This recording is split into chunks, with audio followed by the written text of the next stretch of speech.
উত্তাল অসমৰ ৰাজনীতি আৰু চৌদিশে বলিছে গৰম বতাহ, ৰাজনীতিৰ গৰম বতাহ। তেনে এক মুহূৰ্তত হাইড্ৰজেন বোমা নিক্ষেপ কৰিছে স্বয়ং বিজেপি দলৰে এগৰাকী প্ৰাৰ্থিত্ব প্ৰয়াসী, দিছপুৰ সমষ্টিৰ পৰা প্ৰাৰ্থিত্ব প্ৰয়াসী জয়ন্ত কুমাৰ দাসে,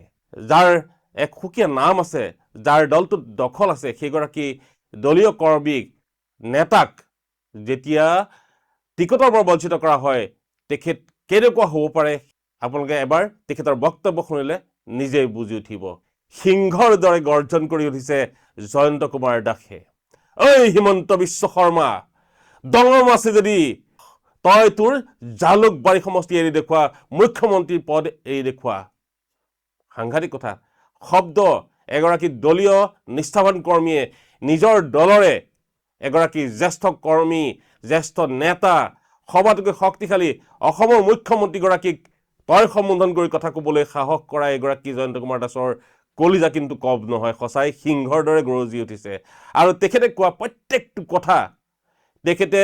অনা প্ৰত্যেকটো অভিযোগ আপোনালোকক চিন্তিত কৰি তুলিব, আচৰিত হ'ব। সঁচাকৈ কংগ্ৰেছ বা বিৰোধী দলবোৰে অতদিনে যিবোৰ অভিযোগ দি আছিল, সেই অভিযোগবোৰ সঁচা নেকি? কাৰণ বিজেপি দলৰ এই নেতাগৰাকীয়ে নিজেই বহুকেইটা কথা, বহুকেইটা অভিযোগ, যিসমূহ অভিযোগ বিৰোধী কংগ্ৰেছেই হওক বা ৰাইজৰ দলেই হওক বা অসম জাতীয় পৰিষদৰ নেতা কৰ্মীসকলে বা বিভিন্ন আন্দোলনকাৰী নেতাসকলে অভিযোগ তুলি আছিল, সেই সকলোবোৰ অভিযোগ তেখেতে সত্য বুলি প্ৰমাণ কৰিছে। তাতোতকৈ খুব চেৰাই গৈ তেখেতে আৰু বহুকেইটা অভিযোগ আনিছে। প্ৰত্যেকটো অভিযোগৰ কথা ক'ম আৰু তেখেতে দিয়া যিবোৰ অভিযোগ আছে, যিসমূহ অভিযোগ আপোনালোকক এটা এটাকৈ শুনাই যাম আৰু আপোনালোকে মানিবলৈ বাধ্য হ'ব যে অসমৰ ৰাজনীতিত এয়া হৈছে কি। এই নেকি ডক্টৰ হিমন্ত বিশ্ব শৰ্মাৰ প্ৰকৃত চৰিত্ৰ, প্ৰকৃত স্বৰূপ। আপোনালোকে ভাবিবলৈ আচৰিত হ'ব, বিজেপিৰ ভিতৰ চৰাই এনেকুৱাই নেকি? শুনি লওক আপোনালোকে নিজেই আৰু বিবেচনা কৰিব আপোনালোকে নিজেই। মই প্ৰত্যাহ্বান জনাইছো, হে হিমন্ত বিশ্ব শৰ্মা, যদি দম আছে জালুকবাৰীৰ মুখ্যমন্ত্ৰী পদ দে। ৰাজনৈতিক হেৰি চলাইছে, গৰু চিণ্ডিকেটটো চলাইছেই, কয়লা চিণ্ডিকেট চলাইছে, চব বালিৰ চিণ্ডিকেটৰ পৰা পলিটিকেল চিণ্ডিকেট চলাইছে। এজিবিৰ কেইটামান ভণ্ড জাতীয়তাবাদীক লগত লৈ, এটা ভণ্ড জাতীয়তাবাদীক লগত লৈ আজি তেওঁলোকে দম আছে দিয়ক। আজি মোক নালাগে টিকেট, মোক নালাগে টিকেট দিয়ক। জালুকবাৰীৰ পৰা প্ৰদ্যুৎ বৰদলৈক দিয়ক, চিফ মিনিষ্টাৰ পদ এৰি দিয়ক। দম আছে যদি আজি তেওঁ কথা কৰক। আমি গঢ়া ঘৰখন বিজেপি আমি কৰিছো, হিমন্ত বিশ্ব শৰ্মাই গঢ়া নাই। আমি গঢ়া দলত হিমন্ত বিশ্ব শৰ্মাই আহি খাইছে। আজি যদি তেওঁ আমাৰ যে পুৰণা বিজেপিৰ মূৰত যে থপিলে, তেওঁকে জালুকবাৰী এৰি নিদিয়ে। হিমন্ত বিশ্ব শৰ্মাক পোনপটীয়াকৈ কটাক্ষ কৰি কৈছে যে আমি গঢ়া দলটোত, আমি কষ্টৰে গঢ়া দলটোত তেওঁ আহি খাইছে।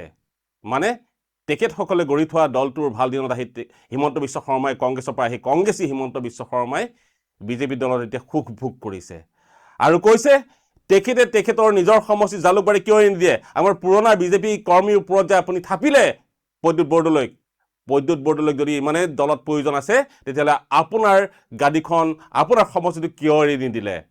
ই এটা সাংঘাতিক প্ৰত্যাহ্বান জনাই তেখেতে কৈছে। তেখেতে পোনপটীয়াকৈ অভিযোগ কৰিছে, ঐ হিমন্ত বিশ্ব শৰ্মা, গৰু চিণ্ডিকেট চলাইছে, বালি চিণ্ডিকেট চলাইছে, কয়লা চিণ্ডিকেট চলাইছে আৰু এতিয়া ৰাজনৈতিক চিণ্ডিকেট চলাইছে হিমন্ত বিশ্ব শৰ্মাই বুলি পোনপটীয়াকৈ তেখেতে এক সাংঘাতিক অভিযোগ আনিছে যে পলিটিকেল চিণ্ডিকেট চলাইছে হিমন্ত বিশ্ব শৰ্মাই। আৰু এই চিণ্ডিকেট চলাইছে এজিপিৰ কেইটামান ভণ্ড জাতীয়তাবাদী নেতাক লৈ। এজিপিৰ কেইটামান ভণ্ড জাতীয়তাবাদী নেতাক লৈ। মানে এই অভিযোগটোৰ লগতে আৰু এটা অভিযোগ সোমাই আছে যে এজিপিৰ যিকেইজন নেতা ইয়াত জড়িত হৈ আছে, মানে বিজেপি দলটোৰ লগত মিত্ৰতাত চামিল হৈ আছে, কেশৱ মহন্ত, অতুল বৰাকে আদি কৰি এইসকলক ভণ্ড জাতীয়তাবাদী নেতা বুলি তেখেতে অভিযোগ কৰিছে আৰু তিৰস্কাৰ কৰিছে। এই বিজেপিত কৈছে আৰু সেই আদৰ্শও নাই, আজি সেই বিজেপিও নাই। আপোনাৰ যদি দম আছে প্ৰদ্যুৎ বৰদলৈক দিছপুৰৰ পৰা জিকাই দেখাওক। আপোনাৰ এই আপনাৰ সিন্ডিকেটৰ টকা উড়াই দিছপুৰেৰ ভোটাৰক ভোট কিনিব নোৱাৰে। দিছপুৰীয়া ভোটাৰ আপোনাৰ টকাত বিক্ৰী হোৱা বিকাও ভোটাৰ নহয়। আপোনালোকৰ বিকাও ভোটাৰ আমাৰ দিছপুৰীয়া ৰাইজ নহয়। আপোনাৰ দম আছে যদি প্ৰথম প্ৰদ্যুৎ বৰদলৈক এৰি দিয়ক দিছপুৰ জালুকবাৰী মুখ্যমন্ত্ৰী তেওঁ ঘোষণা কৰক নহ'লে দিছপুৰত আহক আছো হৈ আছো তেখেতে কৈছে চিণ্ডিকেটৰ টকাৰে দিছপুৰৰ ভোটাৰক কিনিব নোৱাৰে চিণ্ডিকেটৰ টকাৰে দিছপুৰৰ ভোটাৰক কিনিব নোৱাৰে দিছপুৰৰ ভোটাৰ বিকাও নহয় বিবেকবান ভোটাৰ বুলি তেখেতে এক সাংঘাতিক কথা কৈছে মানে এই ক্ষেত্ৰত এটা অভিযোগ ওলাই পৰে যে প্ৰদ্যুৎ বৰদলৈ চিণ্ডিকেটৰ পইচা বা মুখ্যমন্ত্ৰী হিমন্ত বিশ্ব শৰ্মাই চিণ্ডিকেটৰ পইচা ব্যৱহাৰ কৰি ক্ষমতাত আহিছে মানে তেখেতৰ অভিযোগটোত সেই কথাখিনি প্ৰমাণ হৈছে কাৰণ তেখেতে কৈছে দিছপুৰৰ ভোটাৰ বিকাও নহয় বিবেকবান ভোটাৰ চিণ্ডিকেটৰ পইচাত বিক্ৰী হোৱা ভোটাৰ নহয় দিছপুৰৰ তাৰমানে যাৰ সিদ্ধান্ত মৰ্মে প্ৰদ্যুৎ বৰদলৈক বৰ্তমান দিছপুৰৰ টিকেট দিয়া হৈছে আৰু যিগৰাকী টিকেট পাইছে প্ৰদ্যুৎ বৰদলৈ দুগৰাকী চিণ্ডিকেটৰ টকাৰে ক্ষমতাশালী হৈছে নেকি ই আমাক ভবাই তুলিছে আৰু আপোনাৰ মুখ্যমন্ত্ৰীৰ সপোন চবকে টুপি পিন্ধাই মুখ্যমন্ত্ৰী হোৱাৰ সপোন এইখন প্ৰকাণ্ড ৱাল এইবাৰ আপোনাৰ বিৰুদ্ধে থিয় হ'ব সকলোকে একত্ৰিত কৰাৰ সময় কম হ'ব কিন্তু আপোনাৰো এই 2 নম্বৰ টুপি পিন্ধি ৰাজনৈতিক অভিগণ্ডি পূৰণ হোৱাৰ বাবে আমি বিজেপি কৰা নাছিলো এই তেজ আমি পানী কৰা নাছিলো আপুনি আপোনাৰ ঘৰৰ পৰিবাৰে অজগৰৰ দৰে সকলো মাটি খোৱাৰ কাৰণে আমি চৰকাৰত আপোনালোকক অনা নাছিলো আমি আনিছিলো জাতিৰ কাৰণে আৰু জাতিৰ কাৰণে মাটি থাকিমে তেখেতে লগতে কৈছে আপোনাৰ সপোন মুখ্যমন্ত্ৰী হোৱাৰ সকলোকে টুপি পিন্ধাই মুখ্যমন্ত্ৰী হোৱাৰ ক্ষমতা দখল কৰাৰ গাদী দখল কৰাৰ সপোন আপোনাৰ মুখ্যমন্ত্ৰী ডক্টৰ হিমন্ত বিশ্ব শৰ্মাই মানুহক টুপি পিন্ধাই ৰাজনৈতিক নেতাসকলক টুপি পিন্ধাই জাতীয়তাবাদী নেতাসকল যিসকল তেওঁৰ লগত চামিল হৈছে সেই সকলোবোৰক টুপি পিন্ধাই হিমন্ত বিশ্ব শৰ্মাই ৰাজনৈতিক গাদী মুখ্যমন্ত্ৰীৰ পদবীটো দখল কৰিবৰ কাৰণে এয়া এক সাংঘাতিক কৌশল ৰচনা কৰিছে বুলি তেখেতে অভিযোগ কৰিছে তেখেতে আবেগিক হৈ আৰু বহু কেইটা কথা কৈ গ'ল যে আমি আপোনাৰ ব্যক্তিগত অভিসন্ধি পূৰণ কৰিবৰ কাৰণে আপোনাক চৰকাৰলৈ অনা নাছিলোঁ আপোনাক সুবিধা দিয়া নাছিলোঁ আপোনাক দায়িত্ব দিয়া নাছিলোঁ আমি চৰকাৰ আনিছিলোঁ আমাৰ জাতিটোৰ কাৰণে আমাৰ অসমখনৰ কাৰণে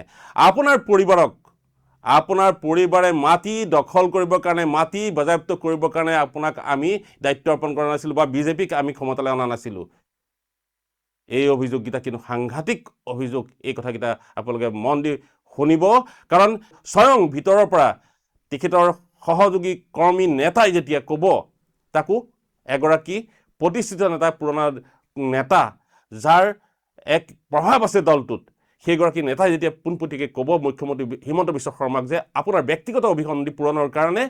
আপোনাৰ পত্নীয়ে অসমৰ মাটিসমূহ অধিগ্ৰহণ কৰিবৰ কাৰণে আমি বিজেপিক ক্ষমতালৈ অনা নাছিলোঁ এই অভিযোগসমূহ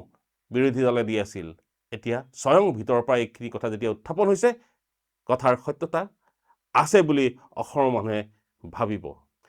মুখ্যমন্ত্ৰী হিমন্ত বিশ্ব শৰ্মাৰ সিদ্ধান্তক কটাক্ষ কৰি আৰু প্ৰদ্যুৎ বৰদলৈক তীব্ৰ উপহাস কৰি তেখেতে কৈছে যে যদিহে কেনেবাকৈ কিন্নৰৰ কাৰণে কোনো এটা আসন সংৰক্ষণ কৰা হ'লহেঁতেন তেতিয়া প্ৰদ্যুৎ বৰদলৈৰ নিচিনা মানুহে নিজকে কিন্নৰ সজাই মই কিন্নৰ বুলি প্ৰমাণ কৰি তেখেতে সেই সংৰক্ষিত কিন্নৰৰ আসনখনো দখল কৰি নিজকে ক্ষমতাত অধিষ্ঠিত কৰিবৰ কাৰণে লজ্জাবোধ নকৰে ইমানে নিলজ্জ প্ৰদ্যুৎ বৰদলৈৰ দৰে ৰাজনৈতিক নেতাসকল কাৰণ এওঁলোক কোন জাতৰ জানে কিন্নৰৰ কাৰণে যদিও ৰিজাৰ্ভেশ্যন দিলেহেঁতেন এওঁলোকে কিন্নৰ হৈ হ'লেও সেই ৰিজাৰ্ভেশ্যনত খেলা মানুহ কিন্নৰ হৈ ৰিজাৰ্ভেশ্যনত খেলিলেহেঁতেন এনেকুৱা নিকৃষ্ট মানুহ যোৱাকালিলৈ আমাৰ বিজেপিক গালি পাৰি আছে যোৱা 30-35 বছৰ সেই কংগ্ৰেছে তেওঁলোকক কি দিয়া নাছিল আৰু এটা কথা হিমন্ত বিশ্ব শৰ্মা ডাঙৰীয়া আপুনি পকেটৰ ধন আঁচনিক দিয়া নাই লোন লৈ আঁচনি দিছে আৰু লোন লৈ কাম কৰি আছে অসমৰ ৰাইজক ধাৰুৱা বনাই আছে ধাৰুৱা এনেকুৱা এটা বিপদত লৈ গৈ আছে যে এটা সময়ত আমাৰ ডেকা ল'ৰাবিলাকে অসমত উশাহ ল'ব নোৱাৰিব আপুনি যি ৰাজনীতি লেতেৰা ৰাজনীতি কৰিছে লগে লগে আৰু এটা মহা অভিযোগ তেখেতে দিছে যে হিমন্ত বিশ্ব শৰ্মা আপুনি আপোনাৰ পকেটৰ পইচাৰে ৰাইজক আঁচনি দিয়া নাই আপুনি আপোনাৰ পকেটৰ পইচাৰে টকাৰে আপুনি ৰাইজক আঁচনি দিয়া নাই আঁচনি দিছে ঋণ লৈ লোন লৈ ধাৰ লৈ আৰু সেই ঋণৰ বোজা জাপিছে সৰ্বসাধাৰণ ৰাইজৰ ওপৰত মানে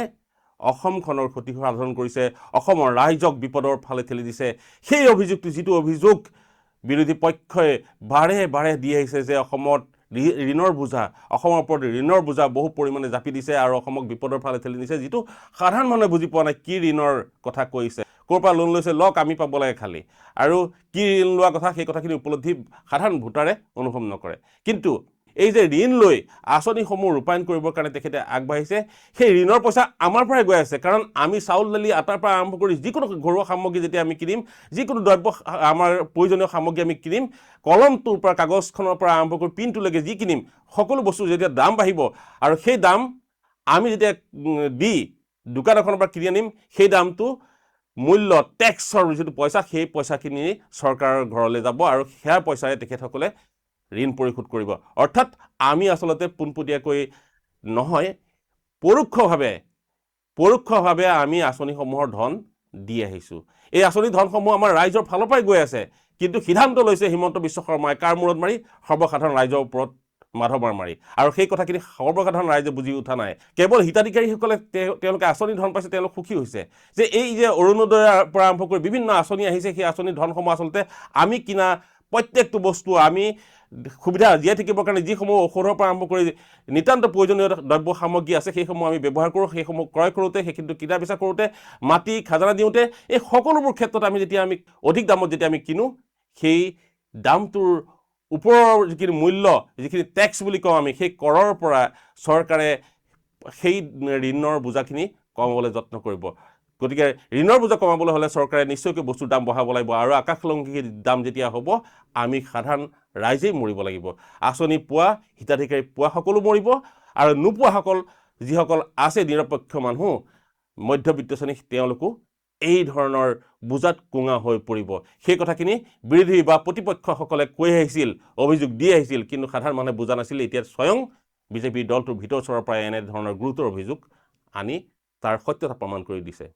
আমি নিষ্ঠাবান বিজেপি কৰ্মী। বিজেপি যেতিয়া কৰিছিলো, তেওঁলোকে কংগ্ৰেছত আছিল, আমাক তেওঁলোকৰ গুণ্ডা বাহিনী মাৰিব আহিছিল, এদিনো মাৰিব পৰা নাছিল আমাক। আমাৰ এইখিনিত দম আছে, আমি তেওঁলোকৰ ফেপেৰি পাতি উঠাই দিছিলোঁ। তাৰপিছত তেওঁ আমাৰ ঘৰত আহিছেতো, আৰু ভাবিছে তেওঁলোকৰ নিচিনা বিকাও আমাৰ বিজেপিৰ পুৰণা কাৰ্যকৰ্তা নহয়, আমি হ'লো বিক্ৰী যোৱা কাৰ্যকৰ্তা নহয়। আৰু সেইকাৰণে আজি তেওঁক প্ৰত্যাহ্বান জনাইছোঁ, এই প্ৰত্যাহ্বান তেওঁ যাতে গ্ৰহণ কৰে, যদিহে তেওঁ পুৰুষ হয়। যদি হিমন্ত বিশ্ব শৰ্মা পুৰুষ হয়, প্ৰত্যাহ্বান গ্ৰহণ কৰাৰ কাৰণে মই তেওঁক আহ্বান জনাইছোঁ। তেখেতে বাৰে বাৰে কৈছে যে মুখ্যমন্ত্ৰী হিমন্ত বিশ্ব শৰ্মাই ৰাজনীতি অভিসন্ধি চক্ৰান্ত এয়া যি কৰিছে, অসমৰ ৰাইজৰ কাৰণে কৰা নাই। তেখেতৰ সেই ঘৃণনীয় ৰাজনীতি, লেতেৰা ৰাজনীতি কেৱল নিজৰ ব্যক্তিগত স্বাৰ্থৰ কাৰণে কৰিছে। অসমত যাতে পুনৰ তেখেতে মুখ্যমন্ত্ৰী হিচাপে নিজকে প্ৰতিষ্ঠিত কৰিব পাৰে, আৰু সুবিধা লাভৰ যি ৰাজনীতি, উপভোগৰ যি ৰাজনীতি, সেই ভোগ-ভাতত বিশ্বাসী মুখ্যমন্ত্ৰীগৰাকীয়ে নিজৰ ক্ষমতা, নিজৰ ঐশ্বৰ্য বিভূতি গোটাবৰ কাৰণে, বঢ়াবৰ কাৰণেহে তেওঁৰ ৰাজনীতি কৰিছে বুলি পোনপটীয়াকৈ অভিযোগ আনিছে জয়ন্ত দাসে পুনৰ বুকু ঢকিয়াই কৈছে যে আমি বিজেপিৰ নিষ্ঠাবান কৰ্মী। আমি যেতিয়া বিজেপি দলটোৰ কাৰণে কাম কৰি আছিলোঁ, তেখেতসকলে হিমন্ত বিশ্বকে আদি কৰি সেই কংগ্ৰেছী নেতাসকলে তেখেতসকলে গুণ্ডা বাহিনী পঠিয়াইছিল আমাক মাৰিবৰ কাৰণে। আজি আমি গঢ়া সেই দলটোত তেখেতসকল আহিছে, আমাৰ ঘৰলৈ তেখেতসকল আহিছে আৰু ঘৃণনীয় ৰাজনীতি কৰিছে। কিন্তু আমি পুৰণা এই নিষ্ঠাবান বিজেপি কৰ্মীসকল, বিজেপিৰ আমাৰ এই পুৰণা নিষ্ঠাবান কৰ্মীসকল তেওঁলোকৰ দৰে বিকাও নহয়। অৰ্থাৎ হিমন্ত বিশ্ব শৰ্মা আৰু প্ৰদ্যুৎ বৰদলৈকে আদি কৰি যিমানবোৰ কংগ্ৰেছৰ পৰা গৈ পেলাই বিজেপিত যোগদান কৰিছে, সেই সকলোবোৰ বিকাও বিক্ৰী হৈছে। আমি অভিযোগ অনা নাই, আনিছে তেওঁলোকৰ দলৰে এগৰাকী নিষ্ঠাবান নেতাই, যিগৰাকী প্ৰভাৱশালী নেতা। মই সেইকাৰণে দুখ পাইছোঁ, প্ৰথমে কৈছোঁ যে দুখ পাইছোঁ যে কংগ্ৰেছীৰ উৎপাতত আমাৰ সংঘৰ সিদ্ধান্ত আৰু আমাৰ দলীয় নেতৃত্ব, পুৰণা নেতৃত্ব ধৰাশয়ী হৈ গ'ল। তেখেতে আকৌ কৈছে, অতি দুখেৰে কৈছে যে কংগ্ৰেছীসকলৰ উৎপাতত, অৰ্থাৎ কংগ্ৰেছীসকল যিসকল কংগ্ৰেছৰ পৰা আহি বিজেপিত বৰ্তমান মন্ত্ৰী বিধায়ক হৈ আছে, মুখ্যমন্ত্ৰী হিমন্ত বিশ্ব শৰ্মাকে আদি কৰি যিমানবিলাক মন্ত্ৰী বিধায়ক আছে, সেই সকলোবোৰৰ উৎপাতত বৰ্তমান বিজেপিৰ সিদ্ধান্ত, সংঘৰ সিদ্ধান্ত আৰু পুৰণা বিজেপিৰ নিষ্ঠাবান কৰ্মীসকল, নেতাসকল ধাৰাশায়ী। ই এটা সাংঘাতিক গুৰুত্বপূৰ্ণ অভিযোগ, যিটো বাহিৰৰ পৰা সদায় চিঞৰি আহিছিল প্ৰতিপক্ষই। সেই কথাখিনি এতিয়া সঁচা বুলি নিজৰ ভিতৰৰ দলৰ নেতাসকলে মুকলিকে ক'বলৈ সংকোচ নকৰা হৈছে। আৰু কিমান এক নিম্ন পৰ্যায়লৈ গৈছে ক্ষমতাকেন্দ্ৰিক ৰাজনীতি, সেই কথাখিনিয়ে কিন্তু আমাক ভবাই তোলে যে কেৱল ক্ষমতাৰ কাৰণে এগৰাকী মানুহ কিমান নিম্ন পৰ্যায়লৈ যাব পাৰে সেই কথাখিনি আবেগ অনুভূতিখিনি যিখিনি পাৰ্থিত্ব প্ৰয়াসী আছিল তেওঁলোক বঞ্চিত হৈ তেখেতসকলৰ আবেগ ঢালিছে দুখ জাপিছে বেলেগ কথা কিন্তু মিছা অভিযোগটো আনা নাই কোনো যিখিনি অভিযোগ অসমৰ ৰাইজে দি আহিছিল সেই অভিযোগখিনিক কেৱল সত্য বুলি প্ৰমাণ কৰি থৈ গৈছে এক মোহৰ মাৰি থৈ গৈছে যে ৰাইজে দিয়া অভিযোগসমূহ বিৰোধী পক্ষে দিয়া অভিযোগসমূহ সঁচা শুদ্ধ ডক্টৰ হিমন্ত বিশ্ব শৰ্মাকে আদি কৰি বৰ্তমান বিজেপিৰ যি চক্ৰান্ত যি ধৰণৰ কূট কৌশল এইখিনি অসমৰ কাৰণে ভয়াৱহ সেই কথাখিনিকে তেখেতসকলৰ যি ভাষ্য তেখেতসকলৰ যি অভিযোগ সেই অভিযোগসমূহে প্ৰমাণ কৰি দিছে টুপি পিন্ধোৱা সনাতনী হিন্দুত্ব নহয় এয়া হিমন্ত বিশ্ব শৰ্মাই টুপি পিন্ধোৱা সনাতনী হিন্দুত্ব কৰি আছে আজি এটা জেগাত উচ্ছেদ কৰিব আৰু তেওঁলোকক বেলেগত বহাই দিয়ে এটা জেগাত উচ্ছেদ কৰিব আৰু বেলেগত বহাই দিয়ে আৰু বেলেগৰ পৰা আকৌ তেওঁৱে কয় যে তাতে বহি লচোন নাটক কৰিব লাগিব আকৌ উচ্ছেদ কৰে আমাৰ অসমীয়া মানে বাহ বাহ বাহ বাহ বাহ বাহ আৰে বাপৰে দেখিলি আগতে নকৰা কাম তেওঁ বোলে আটাইতকৈ শক্তিশালী আৰে তোমাৰ লগত পুলিচ আছে তুমি কি নিজে যায় হাতৰি বটালি লৈ তুমি ভাঙিছা নেকি এটা সাংঘাতিক গুৰুত্বপূৰ্ণ অভিযোগ যে ডক্টৰ হিমন্ত বিশ্ব শৰ্মাই মুখ্যমন্ত্ৰী ডক্টৰ হিমন্ত বিশ্ব শৰ্মাই অসমত টুপি পিন্ধোৱা সনাতনী হিন্দুৰ যি ৰাজনীতি কৰিছে সি সাংঘাতিক আৰু ভয়াৱহ কাৰণ হিমন্ত বিশ্ব শৰ্মাই টুপি পিন্ধোৱা সনাতনী হিন্দু সভ্যতাৰ যি প্ৰভাৱ বিস্তাৰ কৰিবৰ কাৰণে অসমত ইতিমধ্যে ধৰ্মীয় মেৰুকৰণত লিপ্ত হৈছে সেই কথাখিনি তেখেতে প্ৰতিপন্ন কৰিছে তেখেতে কৈছে অভিযোগ আনি যে তেখেতে যে মিয়া মুছলমানসকলক এহাতে উচ্ছেদ কৰিব আৰু তেখেতে নিজেই ক'ব যে তহঁতে গৈ তাত বহগে মানে এফালে তেওঁ উচ্ছেদ কৰিব আমাৰ হিন্দু মানুহখিনিৰ অনুভূতিক হিন্দু মানুহখিনিৰ আৱেগক সমৰ্থন পাবৰ কাৰণে আকৌ সেই মিয়া মুছলমান যিসকলক তেখেতে আঘাত কৰি তেখেতসকলক ক'ব যা বাবা তোমালোকে গৈ ইয়াতে বহাগে মই সংস্থাপনৰ ব্যৱস্থা কৰিম মানে যিটো আচলতে প্ৰতিপক্ষসকলে বা অসমৰ মানুহে একাংশই ভাবি আহিছিলে সেই কথাখিনি শুদ্ধ বুলি প্ৰমাণ হৈছে যে মুখ্যমন্ত্ৰী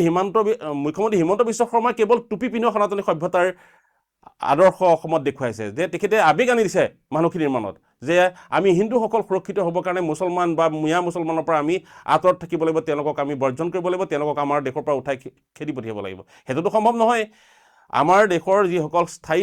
নাগৰিকসকলক কোনেও খেদিব নোৱাৰে কিন্তু এনে এটা ভাৱ তেখেতে সৃষ্টি কৰিছিল যিটো ভাৱত সকলো মানুহে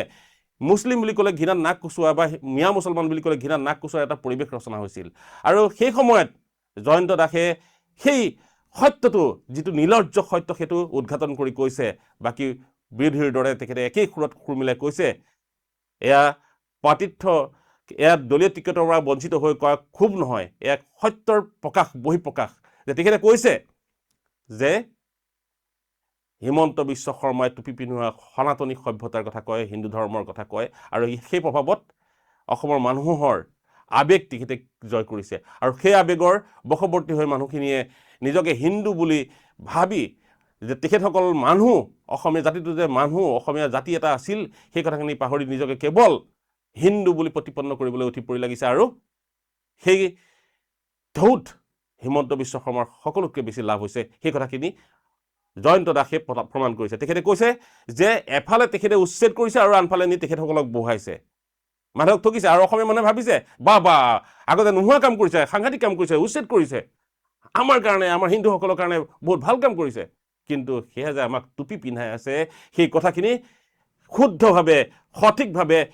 জয়ন্ত দাসে প্ৰমাণ কৰি দিব বিচাৰিছে আৰু দৃঢ়তাৰে সেই কথাখিনি সংবাদ মাধ্যমৰ আগত কৈছে একেবাৰে নাই নেতৃত্বত কংগ্ৰেছীকেইটা আছে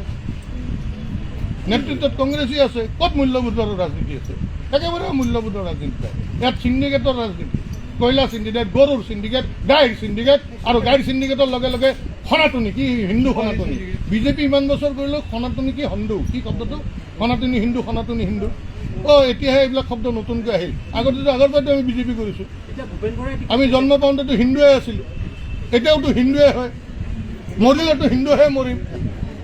এতিয়া আৰু কি এইবিলাক সনাতনী হিন্দু আৰু সেই কংগ্ৰেছীকেইটাৰ মুখত বেছি আকৌ এটা মহাবিস্ফোৰণ মহা অভিযোগ তেখেতে আনিছে যে কংগ্ৰেছীৰ পৰা বিজেপি হোৱা কংগ্ৰেছৰ পৰা আহি বিজেপিৰ বস্ত্ৰ ধাৰণ কৰি বিজেপি হোৱা এইসকল যিসকলে দুৰ্নীতি কৰিছিল কংগ্ৰেছত থাকি যিসকলে ষড়যন্ত্ৰ কৰি দুৰ্নীতি কৰিছিল লুণ্ঠন কৰিছিল চিণ্ডিকেট ৰাজ চলাইছিল কংগ্ৰেছত থাকি সেইসকল বিজেপিলৈ আহি বিজেপিৰ বস্ত্ৰ ধাৰণ কৰি পুনৰ বিজেপিত সেই একেধৰণৰ ষড়যন্ত্ৰ কৰিছে আৰু একেধৰণৰ ৰাজনৈতিক কূট কৌশল ৰচনা কৰি একেই দুৰ্নীতিত লিপ্ত হৈছে, একেই চিণ্ডিকেট ৰাজ চলাইছে। মানে ইয়াৰ অৰ্থ বৰ্তমান বিজেপি চৰকাৰখনো দুৰ্নীতি পৰায়ণ, তেখেতসকলে চিণ্ডিকেট চলাই আছে। কংগ্ৰেছত থকা যিসকল মন্ত্ৰী বিধায়ক আছিল, বৰ্তমান বিজেপিৰ মন্ত্ৰী বিধায়ক, মুখ্যমন্ত্ৰী হিমন্ত বিশ্ব শৰ্মাকে আদি কৰি সকলো মন্ত্ৰী বিধায়কক জয়ন্ত দাসে মুকলিকৈ সেই কথাখিনি কৈছে যে আপোনালোক সকলো দুৰ্নীতিপৰায়ণ, আপোনালোক সকলো চিণ্ডিকেট ৰাজ চলাইছে। তেখেতে পুনৰ কৈছে যে আমি হৈছোঁ পুৰণা বিজেপি কৰ্মী, নিষ্ঠাৱান বিজেপি কৰ্মী, আৰু আমি আগৰ পৰা হিন্দু আছিলোঁ, জন্মৰ পৰা হিন্দু আছিলোঁ, আৰু এতিয়াও হিন্দু হৈয়ে মৰিম। হঠাতে কংগ্ৰেছী সোপা বিজেপিলৈ আহিলে আৰু তেখেতসকলে নতুন টুপি পিন্ধোৱা ৰাজনীতি কৰিলে, আৰু ধৰ্মীয় মেৰুকৰণ কৰিবৰ কাৰণে তেখেতসকলে সনাতনী হিন্দু টুপি পিন্ধোৱা এক পৰম্পৰা আৰম্ভ কৰিলে। সনাতনী হিন্দু আগতে বিজেপিত নাছিল। আমি অতদিনে বিজেপি কৰিলোঁ, এনেধৰণৰ কোনো সনাতনী হিন্দু ধৰ্মৰ কথা কোৱা নাছিলোঁ। আমি জন্মতেই হিন্দু আছিল আৰু মৰিমো হিন্দু হয়। কিন্তু এই কংগ্ৰেছী মুখা যিসোপা কংগ্ৰেছৰ পৰা আহি বিজেপি যোগদান কৰিলে, তেখেতসকলৰ মুখত বেছিকৈ সনাতনী হিন্দুৰ সভ্যতাৰ কথা বৰ বেছিকৈ ওলায়, আৰু তেখেতসকলে সেয়া কেৱল টুপি পিন্ধাবৰ কাৰণে, ৰাইজক আবুৱা ভাৰিবৰ কাৰণে, ৰাইজক প্ৰতাৰিত কৰিবৰ কাৰণে এনেধৰণৰ শব্দসমূহ ব্যৱহাৰ কৰি ৰাইজক আৱেগিক কৰি তুলিবৰ কাৰণে ব্যৱহাৰ কৰে। দেখিলে খং উঠে, সিহঁতক দেখিলে খং উঠে। কাৰণ যিমান লেতেৰা, কচা, গেলা, ফাল্টু, থাৰ্ড ক্লাছ চব ওলাই আহি আছে, আৰু চব থাৰ্ড ক্লাছ আমি যেন ডাষ্টবিন বিজেপি, চব ফাল্টু, গেলা, পচা আমাৰ বিজেপিত আহি পৰিছে। আৱেগৰ উঠলি গৈ তেখেতে আকৌ কৈছে যে আমি বিজেপি যেন ডাষ্টবিন, আমি যেন বিজেপি ডাষ্টবিন, চব গেলা পচা, কংগ্ৰেছৰ পৰা চব গেলা পচা, ফাল্টু, থাৰ্ড ক্লাছ গোটেই সোপা আহি বিজেপিত সোমাই পৰিছেহি। ই এটা উপহাসেই নহয়। মুখ্যমন্ত্ৰী হিমন্ত বিশ্ব শৰ্মা লগতে সমগ্ৰ কংগ্ৰেছৰ পৰা অহা প্ৰাক্তন কংগ্ৰেছী যিসমূহ বৰ্তমানৰ কংগ্ৰেছৰ নহয়, বিজেপিৰ মন্ত্ৰী বিধায়ক, সেই সকলোকে গেলা পচা, ফাল্টু, থাৰ্ড ক্লাছ বুলি তেখেতে অভিহিত কৰিছে। কাৰণ আজি ৰাস্তা নিৰ্মাণ হৈ আছে, কিন্তু আচল যিটো সমস্যা, সেই সমস্যা আজি সমস্যাই হৈ আছে। আজি কংগ্ৰেছে আজি দাবী কৰিব পাৰিছে, লাজ পাওঁ, কংগ্ৰেছে সেইদিনা কৈছে যে বিজেপিৰ দিনতকৈ আমি কংগ্ৰেছৰ দিনত বেছি বাংলাদেশী খেলিছে। তেওঁলোকে তথ্য দি দিছে যে বিজেপিৰ দিনত কিমানকেইটা খেদা নাই। এতিয়া লাজ লাগিছে নাই? আমি বিজেপি, পুৰণা বিজেপি লাজ পাইছোঁ, আমাৰ চৰকাৰৰ দিনত কাম হোৱা নাই। তেখেতে পুনৰ কৈছে যে বিজেপিৰ দিনত ৰাস্তা নিৰ্মাণ হৈছে, নিশ্চয় হৈছে, কিন্তু আচল সমস্যাবোৰ সমস্যা হৈ আছে। গতিকে আমি সাধাৰণ মানুহখিনি এই কথাখিনি পাহৰি গ'লে নহ'ব যে ৰাস্তা নিৰ্মাণৰ নামত উন্নয়নৰ প্ৰতিচ্ছবি যিখন আমাক দেখুৱাইছে, সেয়াই যথেষ্ট নহয়। এয়া কেৱল চমক সৃষ্টিৰ বাবেহে। আমাৰ আচল সমস্যাসমূহ, যিসমূহ বান সমস্যাকে আদি কৰি নিবনুৱা সমস্যা আৰু বহু কিবা কিবি সমস্যা আছে, যিসমূহ জ্বলন্ত সমস্যাৰূপে আমাৰ মাজত দেখা দিছে, সেইসমূহ সমস্যা হৈয়ে আছে, ইয়াক সমাধান কৰিব পৰা নাই। তেখেতে লগতে কৈছে আজি কংগ্ৰেছে যেতিয়া দাবী তোলে আমি লাজ পাওঁ, বিজেপি কৰ্মকৰ্তা হিচাপে আমি লাজ পাওঁ যে কংগ্ৰেছে কৈছে বিজেপিয়ে যিহেতু শাসনলৈ আহিছিলে যে বাংলাদেশীসকলক 16 মে' তাৰিখৰ পাছত তালি টোপোলালৈ খেদি পঠিয়াম। মুখ্যমন্ত্ৰী, প্ৰধানমন্ত্ৰী সকলোৱে স্বীকাৰ কৰিছিল আৰু ঘোষণা কৰিছিল, চিঞৰি চিঞৰি কৈছিল সভাসমূহত যে 16 মে'ৰ পাছত সকলো বাংলাদেশীয়ে তালি টোপোলা লৈ অসম এৰি যাব লাগিব। কিন্তু কংগ্ৰেছে এতিয়া দম্ভালি মাৰি ক'ব পাৰিছে আমাৰ আগত যে বিজেপিৰ দিনতকৈ বহু বেছি পৰিমাণে আমি বাংলাদেশী বিতৰণ কৰিছিলোঁ। বিজেপিৰ দিনত তেনেই নগণ্য যিসকলে ঘোষণা কৰিছিল, যিসকলে সেই ঘোষণা কৰিয়ে শাসনলৈ আহিছিল, তেওঁলোকে সেই কামটোতেই বিফল। আচল সমস্যাটো সমস্যা হৈয়ে থাকি গ'ল, কিন্তু দম্ভালি মৰা বিজেপিয়ে সেই কামখিনি কৰিবলৈ সক্ষম নহ'ল। কিন্তু তাৰ বিপৰীতে যি কথা কংগ্ৰেছে কোৱা নাছিল, যি কথা কৈ কংগ্ৰেছে শাসনলৈ অহা নাছিল, সেই কংগ্ৰেছে কিন্তু অসমৰ পৰা বহু বেছি পৰিমাণে বাংলাদেশীক অসমৰ পৰা খেদি পঠিয়াইছে। সেই কথাখিনি শুনিলে যেতিয়া কংগ্ৰেছীসকলে কয়, তেতিয়া আমাৰ লাজ লাগে। সেইবুলি জয়ন্ত দাসে কথাখিনি মুক্তভাৱে কৈছে। এনেদৰে অভিযোগ প্ৰতি অভিযোগেৰে জয়ন্ত দাসে সংবাদমেলক সম্বোধন কৰি বহুকেইটা বিতৰ্কিত কথা কয় আৰু বহুকেইটা অভিযোগ আনে, আৰু এই অভিযোগসমূহক সঁচা বুলি প্ৰমাণ কৰিবৰ কাৰণে তেওঁ দৃঢ়তাৰে কথাখিনি কয়। আৰু মুখ্যমন্ত্ৰী হিমন্ত বিশ্ব শৰ্মাৰ আচল স্বৰূপ, আচল চাৰিত্ৰিক বৈশিষ্ট্য, বিজেপিৰ শেহতীয়া উদ্দেশ্য, কৰ্মকাণ্ড, তেখেতসকলৰ কাৰ্যকালত কিমানবোৰ কাম হ'ল, সঁচা ছবি এখন দাঙি ধৰিবৰ কাৰণে যত্ন কৰিছে। গতিকে কথাটো হৈছে, ইয়াৰ পৰা এটা কথা প্ৰতিপন্ন হয় যে কেৱল এয়া জয়ন্ত দাসৰ কথা নহয়, অসমৰ একাংশ ৰাইজে ভাবি থকাৰ দৰে, বিৰোধীয়ে কোৱাৰ দৰে, প্ৰতিপক্ষই কোৱাৰ দৰে হিমন্ত বিশ্ব শৰ্মাই কেৱল নিজৰ গাদী সুৰক্ষাৰ কাৰণে ৰাজনীতিত আছে আৰু হিমন্ত বিশ্ব শৰ্মাই ৰাজনৈতিক কূটকৌশল বা ষড়যন্ত্ৰ কৰিছে কেৱল নিজৰ গাদীখন সুৰক্ষা কৰিবৰ কাৰণে যাতে তেখেতেই মুখ্যমন্ত্ৰী হৈ থাকে আগলৈ বা তেখেতৰ পত্নীৰ প্ৰতি যি মাটি অধিগ্ৰহণৰ যি অভিযোগ আনিছে এই সমূহ গৰু চিণ্ডিকেট বালি চিণ্ডিকেট কয়লা চিণ্ডিকেট আৰু এতিয়া ৰাজনৈতিক চিণ্ডিকেট চলোৱাৰ যি অভিযোগৰ কথা জয়ন্ত দাসে কৈছে এই সকলোবোৰ কথাৰে পুৰণা বিজেপি কৰ্মীসকলক যেনেদৰে হতচকিত কৰিছে আৰু তেখেতসকলৰ মনত আঘাত আনিছে বুলি কৈছে এয়া কেৱল দলীয় কৰ্মীসকলে নহয় অসমৰ বহুসংখ্যক মানুহৰ কাৰণে এক চৰম আঘাত হ'ব যদিহে এই কথাখিনি সত্য বুলি প্ৰমাণিত হয় আৰু এগৰাকী জয়ন্ত দাসে অভিযোগ অনা প্ৰসংগটো কেৱল জয়ন্ত দাসৰ মাজতে সীমাবদ্ধ হৈ থকা নাই বিজেপি দলটোৰ পৰা ওলাই অহা বহুকেইগৰাকী নেতা আৰু তাত নিতাল মাৰি থকা বহুকেইগৰাকী নেতা ইতিমধ্যে লাহে লাহে বহু কথা ক'বৰ কাৰণে আৰম্ভ কৰিছে তেখেতসকলৰ মুখ খুলিবলৈ আৰম্ভ কৰিছে আৰু মুখ্যমন্ত্ৰী হিমন্ত বিশ্ব শৰ্মাই চৰকাৰী দায়িত্ব লাভ কৰি মুখ্যমন্ত্ৰীৰ পদবী লাভ কৰি যি ক্ষমতাৰ নিচাত ৰাগিত মতলীয়া হৈ হকে বিহকে বহু কিছুমান সিদ্ধান্ত লৈছে বিভিন্ন ৰাজনৈতিক কূটকৌশল ৰচনা কৰি অসমক বিপৰ্যয়ৰ ফালে ঠেলি দিছে সি নিশ্চয় অসমৰ কাৰণে ভাল লক্ষণ নহয় সমগ্ৰ ৰাজ্যখনৰ কাৰণে এক বিপৰ্যয় কাৰক হৈ পৰিছে সেইকাৰণে মই বহু আগতে কৈছোঁ যে ডক্টৰ হিমন্ত বিশ্ব শৰ্মা যিহেতু এগৰাকী বিচক্ষণ মানুহ ব্যক্তি যাৰ ৰাজনৈতিক কূটকৌশলৰ পৰা আৰম্ভ কৰি তেখেতৰ ব্যক্তিত্বৰ লগতে ধ্যান ধাৰণা ভাল আছিল তেখেতে সৎ কামত সৎভাৱে যদি ৰাখি নিজৰ ব্যৱহাৰ নিজৰ আদৰ্শ নিজৰ চিন্তা যদি ভাল কামত লগালেহেঁতেন তেখেতক কোনো প্ৰতিহত কৰিব নোৱাৰিলেহেঁতেন কিন্তু